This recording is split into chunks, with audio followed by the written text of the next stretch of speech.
जय हिंद दोस्तों, मैं सुरजीत स्वागत करता हूं आपका to the point study with Surjeet channel पर। और यूपीट्रिपल पैट 2023 के लिए हमारी क्लासेस चल रही हैं और आज इस वीडियो में हम देखने वाले हैं ज्योग्राफी का यूनिट 3। जिस तरह से आपका ऑफिशियल सिलेबस में यूनिट वाइज जो है सिलेबस दिया हुआ है पैट का, उसी तरह से हम यूनिट वाइज एक एक टॉपिक करके एक एक वीडियो में ख़त्म करा रहे हैं। और साथ में आपके प्रीवियस ईयर के जो क्वेश्चंस हैं जो यूपी की विभिन्न परीक्षाओं में पूछे गए हैं उस टॉपिक से संबंधित, वो भी इसी वीडियो में ख़त्म करा देते हैं। ठीक है, जिससे आपको इधर उधर प्रैक्टिस के लिए भटकना ना पड़े। तो वो जो प्रीवियस ईयर में क्वेश्चंस पूछे गए हैं उनको लगाने का एक फ़ायदा रहता है, उसकी एक्सप्लेनेशन भी मैं साथ में आपको बताता हूँ। और जो है वो जो PYQs अगर आप लगाते हैं एग्जाम में आए हुए, तो वहाँ से क्वेश्चन रिपीट होने के भी चांस रहते हैं। तो आइए स्टार्ट करते हैं ज्योग्राफी की यूनिट नंबर 3, जलवायु तथा मौसम। तो जलवायु किसे कहते हैं, पहले ये समझ लेते हैं। देखो, किसी क्षेत्र में लंबे समय तक जो मौसम की स्थिति होती है, लंबे समय तक, ठीक है, ये नहीं कि अभी सुबह में देखा तो धूप है, दोपहर में बारिश हो गई, ऐसे मौसम बदल रहा है, इसे कहते हैं मौसम। लेकिन जब किसी क्षेत्र में लंबे समय तक जो मौसम की स्थिति होती है उस स्थान, तो उसे जो है उस स्थान की जलवायु कहते हैं। ठीक, भारत की जो जलवायु है वो उष्णकटिबंधीय मानसूनी जलवायु है। ये यहाँ पे याद रखना, उष्णकटिबंधीय मानसूनी जलवायु है भारत की। फिर नेक्स्ट है मौसम। तो मौसम किसे कहते हैं, किसी स्थान पर थोड़े समय की, जैसे एक दिन या एक सप्ताह की वायुमंडलीय अवस्थाओं को वहाँ का मौसम कहते हैं। ठीक है, जो बहुत जल्दी जल्दी बदलता है, एक सप्ते में या एक दिन में। फिर भारत में मौसम संबंधी सेवा 1875 में आरंभ की गई थी। फैक्ट है, याद रखना। जो मौसम संबंधी सेवाएं हैं, मौसम की जानकारी कि मौसम कैसा है, तो 1875 में ये सेवा आरंभ की गई थी। तब इसका मुख्यालय शिमला हुआ करता था और प्रथम विश्व युद्ध के बाद इसका मुख्यालय पुणे लाया गया। ठीक है, प्रथम विश्व युद्ध के बाद कहाँ लाया गया, पुणे। पहले कहाँ था, शिमला। अब जो है भारत के मौसम संबंधी मानचित्र यहीं से प्रकाशित होते हैं, कहाँ से, पुणे से। नेक्स्ट है, भारतीय जलवायु को मानसून के अलावा प्रभावित करने वाले दो प्रमुख कारक हैं। तो कौन कौन से कारक हैं जो जलवायु को, भारतीय जलवायु को प्रभावित करते हैं? पहला है उत्तर में हिमालय पर्वत और दूसरा है दक्षिण में हिंद महासागर। तो ये है हमारा भारत, यहाँ दक्षिण में है ये हिंद महासागर और उत्तर में है हिमालय। ठीक है, तो ये जो चीज़ें हैं ये भारत की जलवायु को प्रभावित करती हैं। तो उत्तर में हिमालय कैसे प्रभावित करता है ये देख लेते हैं।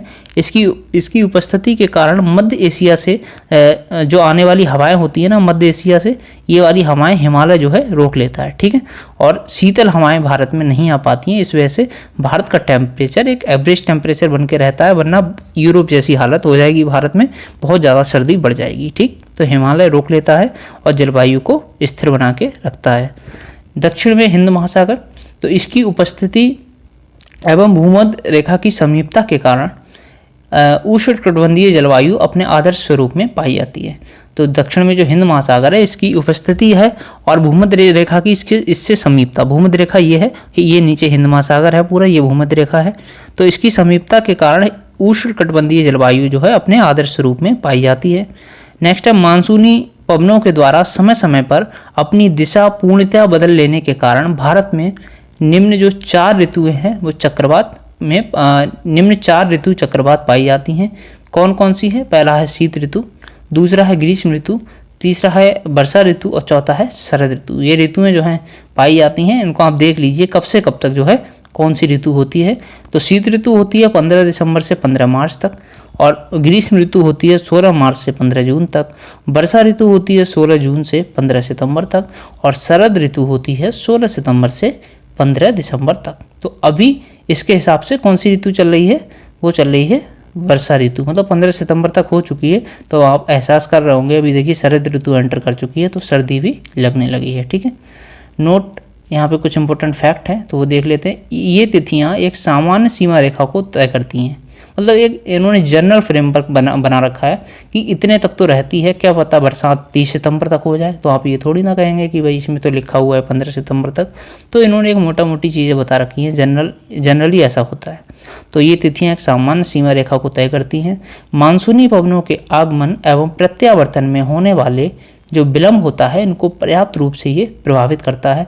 देखिए, मानसून अगर लेट वापस हो रहा है तो ये सब चीज़ें इसको प्रभावित करती हैं, समय आगे पीछे भी हो सकता है। ठीक है, नेक्स्ट है, उत्तरी भारत के मैदानी भागों में शीत ऋतु में वर्षा पश्चिमी विक्षोभ या जेट स्ट्रीम के कारण होती है। राजस्थान में इस वर्षा को कहते हैं मावट। ठीक। जो उत्तरी भारत के मैदानी भाग हैं इसमें शीत ऋतु में जो वर्षा पश्चिमी विक्षोभ है या जेट स्ट्रीम है इसके कारण होती है, और राजस्थान में इसे मावट कहा जाता है। जैसे ये है आपका प्यारा भारत, समझ लीजिए ये इधर से बारिश आ रही है, ये राजस्थान है, यहाँ पे एंटर कर गई तो, और ऊपर से पंजाब तक बारिश कराती है, पश्चिमी उत्तर प्रदेश तक बारिश होती है पश्चिमी विक्षोभ के कारण, ठीक। और राजस्थान में इसे मावट कहते हैं, ये जो पश्चिमी विक्षोभ के कारण जो बारिश होती है इसे मावट कहते हैं राजस्थान में। तो जाड़े के दिनों में जनवरी फरवरी महीने में तमिलनाडु के तटों पर या कोरोमंडल तट पर वर्षा लौटते हुए मानसून या उत्तर पूर्वी मानसून के कारण होती है। अब देखिए जाड़े के दिनों में क्या होता है, जब जनवरी फरवरी माह चल रहा होता है तब जो तमिलनाडु का तट है, ये तमिलनाडु का तट है, यहाँ पे जो है इसे कोरोमंडल तट भी बोलते हैं, इधर वाला जो तट है उसे मालाबार तट बोलते हैं। तो ये जो कोरोमंडल तट है यहाँ पे वर्षा जो है लौटते मानसून के कारण, वर्षा लौट रही होती है तो लौटते मानसून के कारण जो है वर्षा होती है, और ये उत्तर पूर्वी मानसून के कारण यहाँ पे वर्षा होती है। याद रखना जो पूरे भारत में जो मानसूनी वर्षा है वो होती है कौन से उसके कारण, दक्षिण पश्चिमी मानसून के कारण, ठीक है। लेकिन इधर जो हो रहा है ये उत्तर पूर्वी मानसून के कारण वर्षा हो रही है।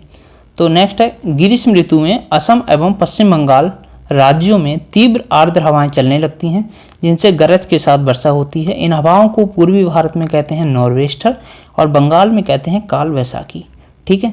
ये हवाएं जो हैं पूर्वी भारत में नॉर्वेस्टर कहलाती हैं और बंगाल में काल वैसाखी कहलाती हैं। तो कर्नाटक में इसे चेरी ब्लॉसम कहते हैं एवं कॉफ़ी वर्षा, ठीक है। चेरी ब्लॉसम और कॉफ़ी वर्षा कहते हैं क्योंकि जो चेरी के जो फूल हैं वो यहाँ खिल जाते हैं, कॉफ़ी के फूल भी आने लगते हैं, ठीक है। तो इसीलिए ये कॉफ़ी की खेती के लिए बहुत अच्छी रहती है ये वर्षा ऋतु, मतलब शरद ऋतु वाली, शीत ऋतु वाली, इसीलिए जो है इसे कॉफ़ी वर्षा भी कहते हैं। जो कॉफ़ी की कृषि के लिए लाभदायक होती है, आम की फसल के लिए लाभदायक होने के कारण दक्षिण भारत स्पेशली जो केरल वाला एरिया है वहाँ पे इसे मैंगो शावर या आम्र वर्षा कहते हैं। देखिए एक एक फैक्ट इंपॉर्टेंट है, कॉफ़ी वर्षा कहाँ कहते हैं, आम्र वर्षा कहाँ कहते हैं, नॉर्वेस्टर किसे कहते हैं, किस जगह पे कहा जाता है, और काल वैसाखी किसे कहा जाता है, ये सब आप याद रखिए अच्छे से, एग्जाम में यहीं से क्वेश्चन बनेगा। उत्तर पश्चिम भारत के शुष्क भागों में ग्रीष्म ऋतु में चलने वाले गर्म एवं शुष्क हवाओं को क्या कहा जाता है, लू, ये भी याद रखना। और वर्षा ऋतु में उत्तर पश्चिम भारत एवं पाकिस्तान में उष्ण दाब का क्षेत्र बन जाता है जिसे मानसून गर्त कहते हैं। मानसून गर्त किसे कहते हैं, तो देखो जो उत्तर पश्चिमी भारत है और तथा पाकिस्तान वाला जो एरिया है इसमें उष्ण दाब का क्षेत्र बन जाता है, मतलब गर्म हवाएं उठने लगती हैं जिसे कहते हैं मानसून गर्त। इसी समय उत्तरी उष्ण अभिसरण जो क्षेत्र है NITC, ये उत्तर की ओर खिसक जाता है, या ITC-Z कह लो, ये जो क्षेत्र है ये उत्तर की ओर खिसक जाता है। इसके कारण विषुवत रेखीय पछुआ पवनें एवं दक्षिणी गोलार्ध की दक्षिणी पूर्वी वाणिज्यिक पवन विषुवत रेखा को पार कर फेरल के नियम का अनुसरण करते हुए भारत में प्रवाहित होने लगती है। कॉन्सेप्ट को समझ लीजिए, जब गर्म हवाएं उत्तर पश्चिम से उठती हैं वहाँ पे बन गया मानसून गर्त। फिर जो ये ITC-Z है ये 5 डिग्री उत्तर की ओर खिसक जाता है, ठीक है, और फेरल का नियम यहाँ लागू होता है। फेरल के नियम का अनुसरण करते हुए ये पवनें जो हैं भारत में प्रवाहित होने लगती हैं जिसे दक्षिण पश्चिमी मानसून के नाम से जाना जाता है, ठीक है। इस तरह से ये भारत है हमारा और यहाँ से ये इस तरह से एंटर करने लगती हैं, ठीक है। नेक्स्ट है भारत की अधिकांश वर्षा लगभग 80% जो है इसी मानसून से होती है। भारत की प्रायद्वीपीय आकृति के कारण दक्षिण पश्चिमी मानसून 2 शाखाओं में विभाजित हो जाता है, अरब सागर में और बंगाल की खाड़ी की शाखा। तो 2 शाखाएं, एक तो ये हो गई अरब सागर वाली और ये बंगाल की खाड़ी वाली, ठीक है। तो यहाँ से ये एंटर किया मानसून, तो एक तो इधर निकल गया और एक इधर निकल गया, तो 2 शाखाओं में विभाजित हो गया। अरब सागर शाखा का मानसून सबसे पहले भारत के केरल राज्य में जून के प्रथम सप्ताह में आता है। यहाँ ये पश्चिमी घाट पर्वत से टकराकर केरल के तटों पर वर्षा करती है, इसे मानसून प्रस्फोट कहते हैं, ठीक है। यहाँ से एंटर किया, जब यहाँ से एंटर किया तो ये केरल के तट के जो पर्वत हैं पश्चिमी घाट के उनसे टकराया और यहाँ पे धमाकेदार बारिश होती है, ठीक है, झमझमाहट के साथ खूब। तो नेक्स्ट है गारो खासी जयंतियाँ पहाड़ियों पर बंगाल की खाड़ी से आने वाली हवाएं दक्षिण पश्चिमी मानसून की शाखा अधिक वर्षा लाती हैं। जिसके कारण यहाँ स्थित मौसिनराम, जो मेघालय में मौसिनराम है, ये विश्व में सर्वाधिक वर्षा प्राप्त करने वाला स्थान है। लगभग 11,872 मिलीमीटर वर्षा यहाँ होती है। क्या किस प्रकार होती है ये देखिए, यहाँ से एंटर किया, एक धारा पंजाब के लिए निकल गई, एक शाखा, एक यहाँ पे मध्य प्रदेश होते हुए ये मेघालय की तरफ को आ गई। ठीक है, ये जो विंध्यन वाला रेंज है यहाँ से होते हुए गैप जो होता है यहाँ से ये आगे मेघालय की तरफ, और ये बंगाल की खाड़ी की जो शाखा है ये भी यहाँ पे आके टकराई। तो मेघालय में जो मौसिनराम है यहाँ पे धमाकेदार जो है आपकी बारिश होती है खूब, और सर्वाधिक वर्षा वाला क्षेत्र यहीं पे है। नेक्स्ट है मानसून की अरब सागर शाखा तुलनात्मक रूप से अधिक शक्तिशाली होती है, मतलब अरब सागर की शाखा जो है ज़्यादा वर्षा कराती है, और दक्षिण पश्चिमी मानसून द्वारा लाए गए कुल आर्द्रता का 65% भाग अरब सागर से और 35% भाग बंगाल की खाड़ी से आता है। ठीक है, नेक्स्ट है अरब सागरीय मानसून की एक शाखा सिंध नदी के डेल्टा क्षेत्र से आगे बढ़कर राजस्थान के मरुस्थल से होती हुई सीधे हिमालय पर्वत से जाके टकराती है। समझ रहे हैं, कुछ है नहीं समझाने जैसा, वर्ड टू वर्ड समझना है, जहाँ समझाने की बात है वहाँ मैं समझा रहा हूँ। और पैट का एग्ज़ाम है, इतना घबराना नहीं है, सारा फैक्ट आपको यहीं से मिल जाएगा जो भी आएगा। ठीक है, क्योंकि मैंने खुद 2 बार एग्ज़ाम दिया है और कहीं से अलग से कुछ पढ़ने की आवश्यकता नहीं होती है। जितना मैं आपको अपने एक्सपीरियंस के हिसाब से बता रहा हूँ, आपको सारे क्वेश्चन जो हैं यहीं से मिल जाएंगे। ठीक, एवं वहाँ धर्मशाला के निकट अधिक वर्षा होती है। जैसे ये बताया कि अरब सागरीय मानसून की एक शाखा सिंध नदी के डेल्टा क्षेत्र से आगे बढ़कर राजस्थान के मरुस्थल से होती हुई सीधे हिमालय पर्वत से जा टकराती है एवं धर्मशाला के निकट अधिक वर्षा कराती है। राजस्थान में इसके मार्ग में अवरोध न होने के कारण वर्षा का अभाव पाया जाता है, क्योंकि अरावली पर्वतमाला इनके समानांतर पड़ती है। ठीक है, वर्षा क्यों नहीं होती है भाई राजस्थान में, तो ये बात समझ लो। जैसे ये अरावली रेंज है, यहाँ से जो है एंटर की बारिश पबने कह लो, तो यहाँ पे जो है अरब सागर है टकराती नहीं है बल्कि समानांतर बहती चली जाती हैं। ठीक है, मौसम के अनुसार वर्षा का वितरण दे रखा है यहाँ पे, मौसम के अनुसार वर्षा का वितरण, तो वर्षा का मौसम दे रखा है एक तरफ, समयावधि और वार्षिक वर्षा का प्रतिशत। तो दक्षिण पश्चिमी जो मानसून है ये जून से सितंबर में होता है और 73.7% यानी सर्वाधिक वर्षा जो है वो इसी से होती है। फिर परवर्ती मानसून ये अक्टूबर से दिसंबर में होता है और 13.3% वर्षा होती है इससे। और शीत ऋतु या उत्तर पश्चिमी जो मानसून है, जो दक्षिणी विक्षोभ वाला है, पश्चिमी विक्षोभ वाला, जेट स्ट्रीम वाला, ये जनवरी फरवरी में होता है, बारिश कराता है पंजाब और पश्चिमी उत्तर प्रदेश तक। इससे 2.6% बारिश होती है, कभी कभी ज़्यादा भी हो जाती है। और पूर्वी मानसून जो है ये मार्च से मई में होता है, 10% बारिश करवाता है। तो 3rd नंबर पे कौन सा आ रहा है? पूर्व मानसून। पूर्व का मानसून समझ रहे हैं, या बंगाल की खाड़ी वाला। ठीक, नेक्स्ट है तमिलनाडु राज्य पश्चिम घाट के पर्वतों के कारण वृष्टि छाया प्रदेशों में पड़ता है, अतः यहाँ दक्षिण पश्चिमी मानसून द्वारा काफ़ी कम वर्षा होती है। तमिलनाडु में शरतकालीन वर्षा उत्तर पूर्वी मानसून के कारण होती है। तमिलनाडु में जो शरतकालीन वर्षा है ये उत्तर पूर्वी मानसून के कारण होती है, याद रखना। ये पिछली बार पैट में 2021 में पूछा गया था। शरद ऋतु को मानसून प्रत्यावर्तन का काल या रिट्रीटिंग मानसून सीजन कहा जाता है। इस ऋतु में बंगाल की खाड़ी एवं अरब सागर में उष्णकटिबंधीय चक्रवातों की उत्पत्ति होती है। इन चक्रवातों से पूर्वी तटीय क्षेत्रों में मुख्यतः आंध्र प्रदेश और उड़ीसा तथा पश्चिमी तटीय क्षेत्र में मुख्यतः गुजरात में काफ़ी क्षति पहुंचती है। तो काफ़ी नुकसान ये वर्षा चक्रवात जो है कराते हैं। प्रत्यावर्ती मानसून या मानसून निवर्तन से सबसे अधिक वर्षा जो है कहाँ होती है? तमिलनाडु में होती है। ठीक, कुछ और नेक्स्ट इंपॉर्टेंट फैक्ट्स भी और भी देख लेते हैं। तो यहाँ पे दे रखा है अल नीनो और भारतीय मानसून। अल नीनो जो है ये एक मौसम की घटना है और ये भारतीय मानसून को किस तरह प्रभावित करती है ये हम इसमें देखेंगे। ये भी पूछ लिया जाता है कि अल नीनो कहाँ से, किस महासागर से संबंधित है, कहाँ पे किस तट से ये मौसम को बदलता है। तो देखिए अल नीनो एक जटिल मौसम तंत्र है जो हर 5 या 10 साल बाद प्रकट होता रहता है। इसके कारण संसार के विभिन्न भागों में सूखा, बाढ़ और मौसम की आंतरिक विषमता की जो स्थिति है, अवस्था है, वो आती है। ठीक है, मौसम को एकदम से बदल देता है। कभी कभी आपने देखा होगा झमझमा के खूब पूरी साल बारिश होती है और कभी कभी सूखा हो जाता है, तो वो अल नीनो के कारण ही होता है। ये पूर्वी प्रशांत महासागर में पेरू के तट के निकट उष्ण समुद्री धारा के रूप में प्रकट होती है। कहाँ पे? पूर्वी प्रशांत सागर में पेरू के तट के निकट उष्ण समुद्री धारा यानी गर्म समुद्री धारा के रूप में प्रकट होती है, जिससे इससे जो है भारत सहित अनेक स्थानों का मौसम प्रभावित होता है। एल नीनो जो है वो भूमध्य रेखीय उष्ण समुद्री धारा का विस्तार मात्र है, जो अस्थायी रूप से ठंडी पेरुवियन अथवा हम्बोल्ट धारा पर प्रतिस्थापित हो जाती है, और जो हम्बोल्ट धारा है उसको प्रतिस्थापित कर देता है। ठीक है, ये धारा पेरू तट के जल का तापमान 10 डिग्री सेंटीग्रेड तक बढ़ा देती है। ये फैक्ट यूपीपीएससी से 2023 में इस बार पूछा गया था। ये धारा जो है वो पेरू के तट का जो जल है उसके तापमान को 10 डिग्री सेंटीग्रेड तक बढ़ा देती है, और इसके निम्नलिखित परिणाम होते हैं। क्या क्या परिणाम होते हैं? पहला है भूमध्य रेखीय वायुमंडलीय परिसंचरण में विकृति आ जाती है।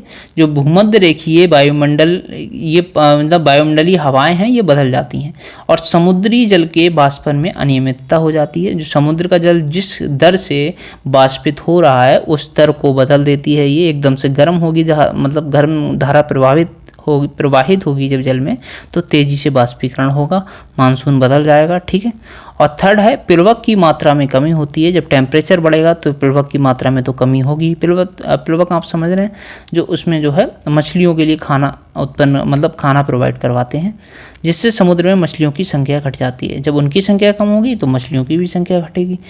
भारत में मानसून की लंबी अवधि के पूर्वानुमान के लिए एल नीनो का उपयोग किया जाता है।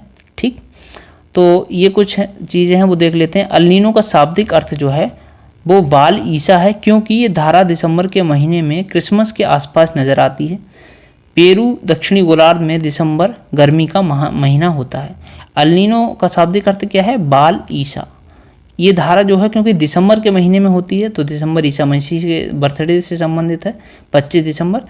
ये इसी के महीने में क्रिसमस के आसपास जो है ये नज़र आती है। और पेरू दक्षिणी गोलार्ध में दिसंबर जो है गर्मी का महीना होता है। अपने यहाँ सर्दी का होता है, लेकिन पेरू में ये गर्म का महीना होता है, गर्मी का महीना होता है। भारत की परंपरागत ऋतुएं हैं, उनको देख लेते हैं। देखो, इससे पीसीएस में तक क्वेश्चन पूछा गया है परंपरागत ऋतुएं से। हम लोग जनवरी फरवरी याद रखते हैं, कायदे में तो हमें ये सारे हिंदी के महीने भी याद रखने चाहिए। देखिए, वसंत का जो महीना होता है वो जो अंग्रेजी महीना मार्च अप्रैल का होता है ना, चैत बैसाख बोलते हैं, यहाँ से स्टार्ट होता है हमारा भारतीय महीने। तो बसंत में चैत बैसाख, फिर ग्रीष्म जेठ आषाढ़ यानी मई जून का महीना, फिर वर्षा वाला जो है श्रावण भाद्र जुलाई अगस्त वाला। अब जो है शरद ऋतु वाला आश्विन कार्तिक, ये सितंबर और अक्टूबर का महीना है जो अभी चल रहा है। ठीक है, सितंबर का कौन सा चल रहा है? आश्विन। और फिर जो है हेमंत और शिशिर। हेमंत कौन सा है? मार्गशीर्ष और पौष, ये नवंबर और दिसंबर का है। माघ फागुन कौन सा है? जनवरी और फरवरी का। ठीक, तो ये मंथ हो गए। अब ये देखिए, उत्तर प्रदेश की विभिन्न परीक्षाओं में पूछे गए महत्वपूर्ण प्रश्नों को देख लेते हैं। तो फटाफट बिना देरी किए फर्स्ट क्वेश्चन आपका देखते हैं। भारत के उत्तर पश्चिमी भाग में निम्न में से किस एक के कारण शीतकाल के दौरान वर्षा होती है? तो पश्चिमी विक्षोभ के कारण वर्षा होती है। भाई साहब, यूपीपीएससी लोअर मेंस 2019 में ये क्वेश्चन पूछा गया है। कोई भी क्वेश्चन ऐसा नहीं है जो बेकार सा हो, सारे क्वेश्चन पूछे हुए हैं, वो भी उत्तर प्रदेश की विभिन्न परीक्षाओं में। ठीक है, और ये बात याद रखना, इससे ये जो हम लास्ट में करवाते हैं ना, इससे ये टेस्ट सीरीज से तो कई गुना अच्छे हैं, क्योंकि टेस्ट सीरीज में क्या है, आपका रिवीजन हो रहा है, मैं उसको बुरा नहीं बोल रहा हूँ।